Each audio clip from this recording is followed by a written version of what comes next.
사회, 문화, CEO, 스포츠 각 분야의 굿피플, 핫피플, 갓피플을 모시고 인생 이야기를 들어보는 이야기를 담다 이담입니다. 오늘은 대한민국 사회의 굿피플입니다. 일본군 성노예 피해자들의 삶과 목소리를 사진으로 기록하며 그 안에 담긴 기억과 진실을 알리기 위해 아시아 곳곳을 누벼온 분입니다. 카메라를 통해 단순한 풍경을 넘어서 잊어서는 안 될 역사를 기록하는 사진작가 안세홍 겹겹 프로젝트 대표를 만나봅니다. 할머니의 그 주름에서 시작이 됐거든요.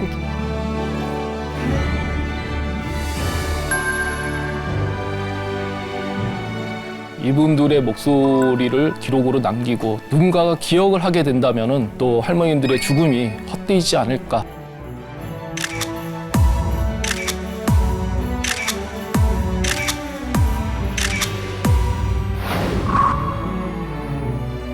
이 사진이라는 것이 국경이 없다고 생각을 하거든요. 지구 반대편에 있는 사람들도 사진을 보면서 감동을 느끼고 또 어떻게 공감을 하는 그런 매체라고 생각합니다.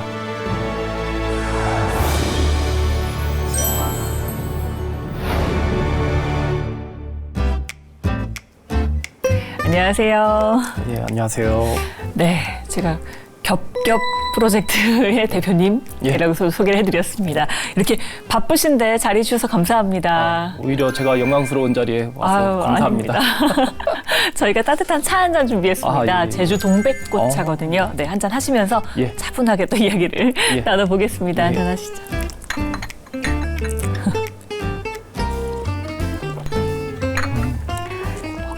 겹겹이라고 제가 말씀을 드렸는데 예. 겹겹이라는 게 어떤 뜻으로 이렇게 쓰신 건가요? 우선 이 겹겹이라는 제목을 제가 사진전에서부터 썼는데요. 네. 이 할머니의 그 주름에서 시작이 됐거든요. 그 겹겹. 보통의 할머니들은 가로로 주름을 지는데 네. 이 할머니들이 말씀하실 때 너무 힘들다 보니까 주름이 가로로 지는 걸 보고서 겹겹이라는 제목을 지었고요. 또 하나는 이 할머님들의 그런 아픔이 그 70년, 80년 전에 하나가 아니라 그 이후에도 계속해서 가슴속에 쌓여져 와서 겹겹이 쌓여서 커다란 한이 됐다라는 그 의미가 있습니다. 어떻게 보면 한도 겹겹이 쌓였다라고 예. 표현을 할 수도 있겠네요. 예, 예. 지금 할머니라고 말씀을 하셨는데 우리 위안부 할머님들을 이제 사진을 찍고 계십니다. 네, 겹겹 프로젝트의 그럼 목표라는 건 어떻게 얘기를 할 수 있을까요? 제가 이 일을 처음 시작한 것도 이 할머님들의 그런 아픔을 많은 사람들이 알고 네. 또 그 알므로 인해서 또 이러한 일이 더 이상 일어나지 않길 바라는 마음에서 시작을 했거든요. 네. 그래서 이 겹겹으로, 그러니까 한 번으로 끝나는 일이 아니라 계속해서 이 일이 해결될 때까지 하자라는 의미도 있고요. 네. 또 하나는 저 혼자 하는 것이 아니라 또 많은 사람들이 네. 같이 할수록 더 큰 힘을 발휘한다는 그 의미가 있습니다. 많은 사람들이 겹겹이 또 쌓여서 예. 또 이 일을 겹겹이 또 쌓아 올라가는 예. 그런 거라고도 볼 수 있겠네요. 그 위안부 문제라는 건 정말 참 끝나지 않는 문제인 것 같아요. 예. 아직도 완벽하게 해결이 되지 않은 문제인데 지금 이걸 해오신 지가 30년이 지나셨다고 들었습니다. 예, 벌써 그렇게 됐네요. 네, 96년에 처음 시작을 예, 하신 거죠. 그 사진전도 지금 열고 계세요. 지금도 예. 사진들이 쭉 나오고 있었는데 예, 사진전도 열게 되신 지 지금 꽤 되셨죠? 예, 제가 뭐 96년도부터 시작을 했지만은 네. 또 98년도에도 전시를 하고 또 2003년도에도 전시를 하고 지금까지 뭐 셀 수가 없을 정도로 네. 뭐 곳곳에서 전시를 이어오고 있습니다. 굉장히 많은 전시회를 연 걸로 또 알고 있는데 어떤 전시회가 좀 기억에 남으세요? 뭐 다 하나하나 다 기억에 네. 남지만은 제가 중국에 가서 처음 기록해온 그 중국에 남겨진 할머님들의 기록을 이제 2003년도에 그 인사동 대한공간 풀이라는 곳에서 그 처음 전시를 하게 됐습니다. 네. 그리고 또 이제 그 제가 우리나라뿐만 아니라 또 일본이 전쟁을 일으킨 아시아 곳곳을 다니다 보니까 네. 그분들에 대한 기록을 또 우리나라의 서울에서 서울시민청에서 이제 전시를 했습니다. 그때 2018년 네. 그때는 이제 그 많은 분들의 십시일반 네. 또 많은 후원금도 모아주시고 많은 관심도 좀 사람들이 많았고, 예. 또 자원봉사라든가 서로 시민들이 힘을 합해서 이제 전시를 열 수가 있었습니다. 네, 이렇게 할머니들의 이제 모습을 담아서 예. 사진전을 하셨네요. 근데 지금 방금 말씀하셨지만 중국으로도 다녀오시고 예. 아시아 전역을 다니신다고 예, 했는데 그러면은 각 국가에 있는 우리 위안부 할머님들을 찾아서 다니시는 거예요? 예, 그렇죠.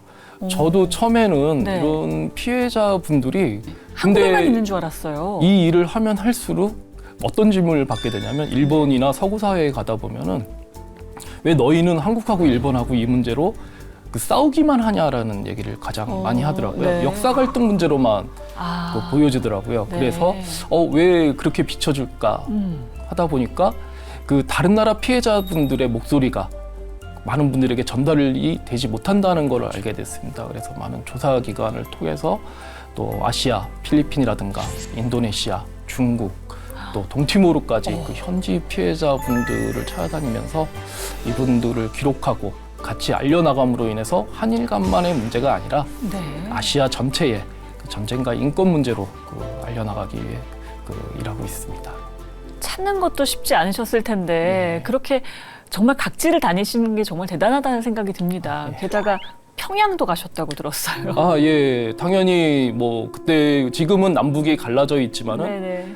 당시에는 남북이 하나였군요. 조선이라는 이름으로 하나였었는데 네. 북한에도 당연히 피해자분들이 계신다는 얘기를 들었었습니다. 그래서 공식적으로 북한에 이제 피해자분이 계시냐고 물었지만 답변이 거의 오지 않았었습니다. 근데 비공식적으로 몇 분이 살아계신다는 얘기를 듣고 무작정 가야겠다는 생각에서 이제 제가 그때 이제 일본에 거주를 했기 때문에 네네. 다행히도 일본에서 이제 북한을 갈 수 있는 방법을 찾아서 막상 갔는데 한 7분이 그때 살아계시더라고요. 네네. 근데 이제 평양에 계시지 않기 때문에 당장 만나기는 어렵다. 이제 다음에 미리 연락을 하고 오면은 이제 만나게 해주겠다. 그리고 위안소도 같이 취재를 해주겠다라고 말씀을 해주셨는데 이제 그 이후에 코로나가 발생하면서 또 발길을 다시 못 갈 수 가셨군요. 없게 됐죠. 네, 아이고 아쉽네요. 근데 이렇게 아까 사진을 쫙 얼굴이 나온 사진들이 있었는데 사진 촬영을 한다는 게 사실 쉬운 건 아니잖아요. 특히 찍히시는 분들이 좀 꺼려하셨을 것 같기도 한데 어떠셨어요? 굉장히 많이 거부도 하시고 그렇죠. 또 경계를 하시죠. 어떻게 보면은 자기를 모르는 낯선 사람, 네. 그 남자가 와서 과거에 치부를 묻는데 네. 그렇게 쉽게 얘기해 주시진 않거든요. 네. 예. 그래서 가서도 어떻게 할머니에게 얘기를 해달라기보다도 그분들과 친해지는 시간이 굉장히 많이 필요합니다. 일단 마음의 문을 열도록 노력을 마음의 문을 하셨군요. 열기 위해서 과거가 아닌 현재의 얘기부터 차근차근 시작을 해서 할머님들이 마음의 문을 열 때까지 이제 오랜 시간이 걸렸었습니다. 네. 지금 이렇게 사진만 봐도 손 이렇게 잡고 계시고 진짜 이렇게 손자처럼 예. 이렇게 또 대해 주셨군요. 정말 많은 분들을 각지에서 만나신 것 같은데 그렇게 하다가 어떻게 하니까 좀 사진을 찍을 때 찍어도 되겠다 이렇게 또 허락을 하셨나요? 그러니까 허락이라기보다도요. 네. 할머님과 자연히 친해지고 또 과거 얘기를 듣다 보면은 자연스럽게 이제 사진을 찍게 되는데요. 찾아갈 때도 항상 할머님들에게 사진을 찍기 위한 것이 아니라 항상 만나러 간다는 마음으로 가고 있습니다. 가서 또 많은 시간을 대화를 하고 같이 친해지는 시간을 보내고요. 결국은 이제 나올 때 불과 10분 정도의 시간 동안 짧게 카메라를 들여대면서 사진을 찍고 있습니다. 진짜 각지를 돌아다니셨는데 정말 많은 곳을 돌아다니셨어요. 근데 제가 언뜻 뵙기로는 조금 다리가 불편하셨던 걸로 알고 있는데 맞나요? 예, 약간 태어날 때부터 네. 이 다 하지의 아래쪽에 다 장애가 있어서 좀 많이 절었었는데 그래도 네네. 그동안 몇 번의 수술을 하면서 네. 지금은 좀 많이 좋아지고 있습니다. 오히려 제가 장애가 있는 것이 또 장점이 되지 않았나도 생각을 해봅니다. 어떡해요? 제가 걷는 것도 느리고 뛰지도 못하지만은 어떻게 보면 느린 걸음으로써 다가가다 보니까 할머니들과 더 많은 시간도 보낼 수 있고 또 마음으로 더 길게 네. 또 이렇게 관계가 지속되지 않았나 생각합니다. 또 그럴 수도 있었겠네요. 굉장히 따뜻하게 또 다가가신 거네요. 실제 할머님들과의 굉장히 추억도 많으시겠다 이런 생각도 좀 듭니다. 네. 150분에 가까운 위안부 할머니 가운데 이제 21분의 이야기를 나는 위안부가 아니다라는 네. 책으로 출간을 하셨어요. 나는 위안부가 아니다. 저희도 지금 계속 위안부 할머님 저희 이렇게 말씀을 드리긴 했는데 위안부라는 표현 대신 일본군 성노예 네. 피해자라고 하셨더라고요. 이렇게 쓰는 이유가 있으신가요? 우선 위안부라는 말이 우리가 무심코 이제 쓰긴 하지만은 네. 더군다나 이제 그 대명사로서 따옴표를 쓰긴 하지만은 작은 그렇죠. 따옴표를 쓰긴 하지만은 실제로 위안부라는 단어 자체가 일본이 사용하기 시작한 말이거든요. 또 가해자가 그 피해자의 동의도 없이 네. 어떻게 보면 자기가 위안을 받기 위해서 위안부라는 표현을 썼는데 이 할머님들은 절대로 위안을 주기 위해서 동원되신 분들이 아니거든요. 그렇죠. 아무것도 속아서 또 강제적으로 동원되신 분들이었고요. 또 제가 이분들 한 분 한 분 만나서 얘기를 하다 보니까 자신의 그런 자유 그 안에서 모든 걸 결정할 수 있는 자유도 없고 이동할 자유 오히려 강제적으로 폭력하에 그런 성폭력이 이루어졌다는 걸 보면서 어떻게 보면 위안부라는 단어보다 성노예라는 단어를 정확하게 써서 일본에 더 알려야겠다는 생각을 했습니다. 지금까지 이 피해자 할머님들을 몇 분 정도 만나신 거예요? 지금까지 한 150여 분을 만났었고요. 네. 우리나라 분들도 많이 계시지만은 또 동티모르에서도 한 10분 정도. 동티모르까지 가셨어요? 네. 그리고 필리핀에서도 한 20분, 또 중국에서도 뭐 30분, 인도네시아에서도 뭐 한 30분 정도 네. 이렇게 만나면서 또 이 문제가 진짜 그 우리만의 문제가 아니라 아시아의 많은 여성들이 진짜 얼마나 그 힘든 삶을 살았는지 가슴속에 깊이 느꼈습니다. 네. 그렇게 많은 분을 만나시고 그 중에 이제 21분의 이야기를 책에 담으셨는데 뭐 한 분 한 분 다 기억에 너무 남으시겠지만 뭐 특별히 좀 기억에 남으신 분이 있다면 좀 소개를 해주세요. 모든 분들이 다 기억에 남죠. 그쵸. 그 사연이라든가 또 그 표정들이 머릿속에 생생히 다 기억이 나는데 우리나라 분인데요. 네. 중국에 갔다 못 돌아오신 그 이수단 할머님이 계십니다. 네네. 이분 같은 경우는 19살에 이제 1940년도에 중국으로 돈을 번다고 생각을 해서 갔지만은 막상 가보니까 그 위안소였던 거죠. 네. 그곳에서 5년 동안 그 성노예 생활을 당하셨는데 네. 이제 뭐 젊어서는 뭐 농사도 짓고 굉장히 마을에 부녀회장을 할 정도로 굉장히 뭐 활동적으로 네. 하셨었어요. 네네. 근데 그 위안소에서의 아픔 때문인지 자기 아이를 갖지 못하는 그 아픔이 계셨었습니다. 그래서- 상처로 아이를 갖지 못하는 네. 상태가 되셨군요. 그래서 나이가 들수록 아이에 대한 집착이 커지면서 방에 그 아기 사진도 많이 붙여두고 네. 또 누군가가 그 아기 인형을 할머니에게 선물을 한 거예요. 네. 그래서 할머니가 받아 드시고 하시는 말씀이 그 너희 엄마 아빠는 어디로 갔니?라고 말씀을 하시더래요.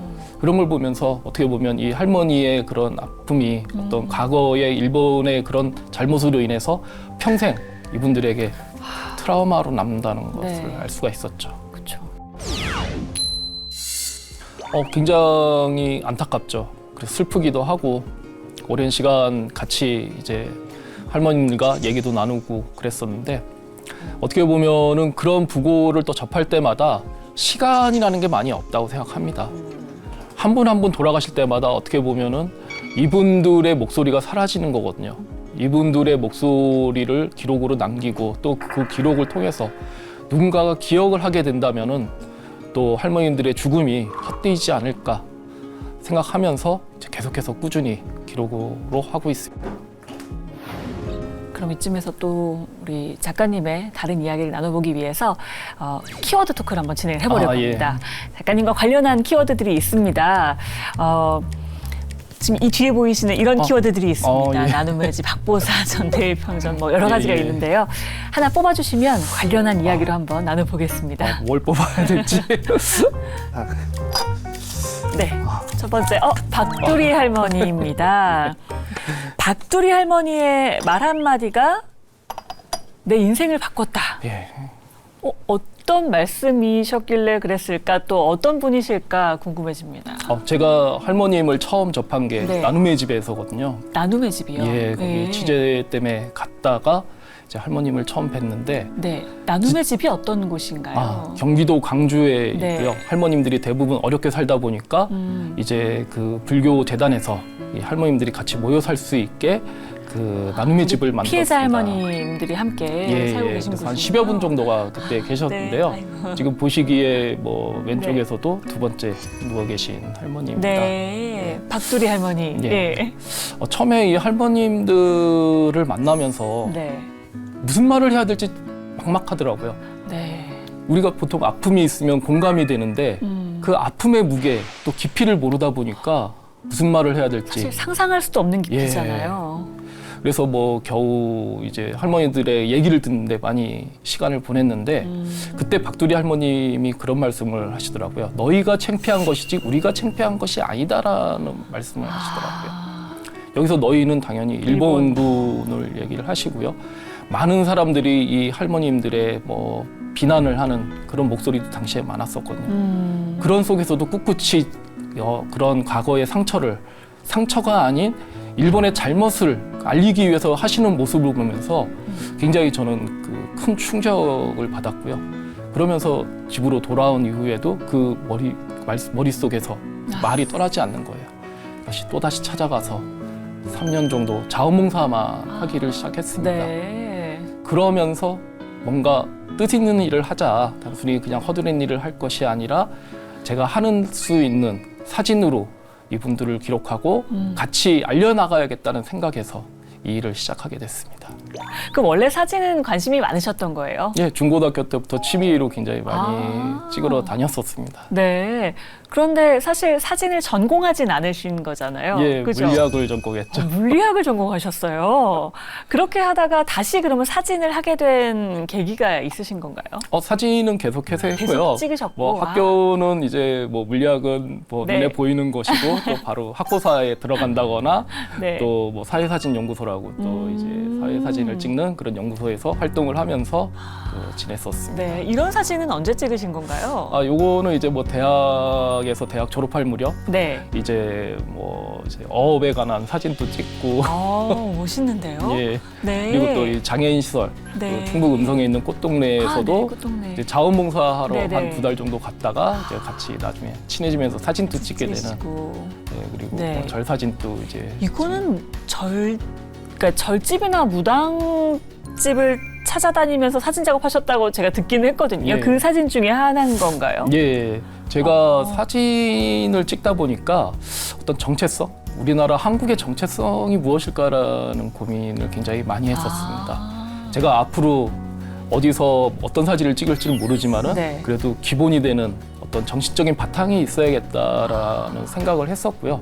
그러면서 뭐 처음에는 절집이나 무당을 딱 정해놓은 게 아니라 네. 우리 땅 밟기를 시작했습니다. 우리 땅 밟기요? 곳곳을 다니면서 네. 그러다 보니까 절집도 다니고 이런 샤먼들도 만나면서 어떤 우리나라의 오랫동안 이어진 전통 문화로서 이제 바라보게 됐던 거죠. 사진이라는 매체가 어떻게 보면 저는 언어라고 생각합니다. 많은 사람들이 글로도 표현을 하고 또 음악으로도 표현을 하지만 저는 사진으로 표현을 하는데요. 이 사진이라는 것이 어떻게 보면 국경이 없다고 생각을 하거든요. 우리나라뿐만 아니라 타국의 멀리 있는 지구 반대편에 있는 사람들도 어떻게 보면 사진을 보면서 감동을 느끼고 또 어떻게 공감을 하는 그런 매체라고 생각합니다. 그리고 이쯤에서 다시 한번 저희가 키워드 토크를 좀 진행을 해보겠습니다. 예. 또 두 번째 키워드를 하나 뽑아주시면 예. 관련한 이야기를 나눠보겠습니다. 예. 뽑아주시죠. 이거는 했으니까. 두 번째 키워드는 계란입니다. 나는 계란으로 바위를 깨뜨린 적이 있다. 예. 아니 대체 무슨 일을 하신 건가요? 저도 굉장히 뭐 그때는 어떻게 깼는지 네. 일은 잘 그저 아직도 어리둥절한 이제 네. 그런 상황이었습니다. 제가 어떤- 일본에서 네. 이제 거주를 하면서 이 문제를 많은 사람들에게 알려야겠다. 특히 일본 사람들이 모르면은 이 문제는 결코 해결되지 않는다라고 생각을 했거든요. 네. 그러면서 뭐 강연도 하고 또 이제 전시회 준비를 했었습니다. 일본에서요. 예, 네. 그 도쿄에 있는 니콘 살롱에서 전시를 하기 위해서 네, 네. 이제 전시 준비를 했는데 이제 전시 확정까지 다 됐었습니다. 네, 심사를 네. 거쳐서. 근데 이제 전시를 한 달을 남겨놓고 전화가 왔었습니다. 사진전이 중지됐다라고 말씀을 하시더라고요. 네. 그래서 이유가 뭐냐 그랬더니 밝힐 수 없다라고 말씀을 하시는 거예요. 오, 네. 그래서 저는 정당한 이유가 아니면은 이 사진전을 중지할 수 없다라고. 그렇죠. 얼마나 오래 그리고 준비를 또, 하셨겠어요, 예, 또. 또 그리고 또 이 전시를 하기 위해서 계속 대화를 하고자 했으나 네. 이제 대화가 도저히 되지 않아서 이제 도쿄 지방법원에 그 가처분 신청을 했습니다. 네. 전시장을 사용해달라는. 네. 이제 결국에는 이제 전시장을 사용해달라는 이제 승인을 받아서 네. 이제 전시를 진행하게 됐었습니다. 네. 그때만 해도 굉장히 힘들었던 게 이 할머님의 전시를 목소리를 일본 사람들에게 전달을 못하면 어떡하지라는 그렇죠. 생각이 많이 들었었습니다. 그래서 항상 할머님들의 사진을 보면서 꼭 전시를 열게 해달라고 또 많은 사람들이 알게 해달라는 마음에서 이 전시를 했었습니다. 굉장히 긴 시간이었고 굉장히 힘드셨을 텐데요. 그렇죠. 그럼에도 불구하고 일단 재판을 해서 내가 이 달걀로 바위를 깨뜨려야겠다 생각을 하신 거군요. 그렇죠. 어떻게 보면 이런 일이 또다시 반복되면 일본군 성노예 문제뿐만 아니라 사회 문제에 대해서 네. 이 일본 사회든 어느 사회에서든 이 전시를 하게 못한다면 불평등하다고 생각을 했거든요. 네. 그래서 이 전시를 꼭 합당한 결과를 얻어야 하지만 그 다음에도 어떻게 보면 다른 분들이 또 전시를 열고 또 표현의 자유를 또 목소리를 낼 수 있다고 생각을 했었습니다. 그럼 실제 전시장에 방해를 하러 오는 사람들이 있는 건가요? 그럼요. 우익들이 안에 와서 소란을 피운다거나 네. 아니면 전시를 못하게 그 길거리를 막고서 그 데모를 한다거나 굉장히 여러 가지 형태로 이제 전시를 방해하는 경우가 많았었습니다. 네. 그런데 또 한편에서는 일본 또 다른 또 시민들께서 또 그걸 지켜주셨다라고 들었어요. 제가 일본에서 지금까지 한 30곳 이상 네. 이 전시를 열었는데 네. 지금까지 그 전시장을 지켜주신 분들도 계시지만은 전시를 하려면 굉장히 많은 비용이 필요합니다. 뭐 네. 이렇게 전시장도 빌리고 네. 또 저도 이동을 해야 되고 뭐 숙박을 하면서 보통 일이 아니죠. 그런 비용들도 모두 자발적으로 모금을 해서 일본에서요? 예, 일본 분들이 직접 모금을 하고 같이 이 전시를 꾸려나가는 그래서 더더욱 의미 있게 더 많은 사람들이 이 문제를 공감하고 또 그 마음으로 받아들이는 걸 볼 수가 있었습니다. 진짜 고마운 분들이네요. 예. 앞으로는 또 어떤 계획이 있으신지 궁금합니다. 앞으로도 생존에 계신 분들을 계속해서 만나는 것이 굉장히 중요하다고 생각을 하고요. 또 이 제가 가진 모든 영상이라든가 사진, 또 그런 증언들을 공공화 작업을 통해서 많은 사람들이 같이 공유하고 같이 활용을 하고 또 이 문제에 대해서 같이 연구를 하는 그런 계기를 마련하려고 준비하고 있습니다. 네, 또 혹시 사진전 계획도 또 있으신가요? 예. 지금 인사동 마루아트 센터에서 네. 오는 17일까지 그 전시가 이어지고 있습니다. 네. 중국에 갔다가 못 돌아오신 13분의 이야기를 그 사진과 또 영상으로 같이 많은 분들과 만나고 있습니다. 네. 지금까지도 어떻게 보면 후회 없는 삶을 살았다고 생각하고요. 그리고 또 앞으로도 지치지 않게 오히려 지치면은 회복할 수 있는 시간을 가지면서 꾸준히 앞으로의 활동을 이어나갈 계획입니다.